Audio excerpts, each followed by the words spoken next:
Hello friends, চলে এসেছি আবার তোমাদের সাথে আরও একটা ভিডিও নিয়ে। তো আজকের ভিডিওটা আমি শুরু করছি স্টেশন থেকে। আর আমি এখন দাঁড়িয়ে আছি পলাশী স্টেশনে কলেজ যাব বলে।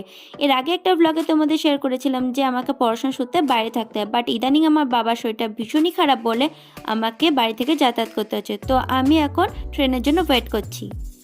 তো ফাইনালি ট্রেন থেকে নেমে হেঁটে আমি চলে এসেছি কলেজ, যেহেতু কলেজটা আমার একটু কাছেই। তো একটু ভিতরে ভিউজটা দেখিয়ে দিলাম। দেন তারপরে আমি চলে আসলাম একটু মেসে। আর যেহেতু আজকে আমার তাড়াতাড়ি কলেজটা ছুটি হয়ে গেছিলো আর মেসেও কয়েকটা কাজ ছিল বলে চলে আসলাম মেসে। আর আমি যেহেতু স্নান করে আসিনি, তো এখানে এসে স্নানদানটাও করে নিলাম। তো ফাইনালি এখন বাজে 5টা আর আমি বেরিয়ে পড়েছি বাড়ি যাব বলে। তো এখান থেকে আমি স্টেশন যাব। তো টোটোতে করে স্টেশনে পৌঁছে গেলাম। আর কোন স্টেশন থেকে আমি ট্রেন ধরছি সেটাও তোমাদেরকে শেয়ার করে নিলাম।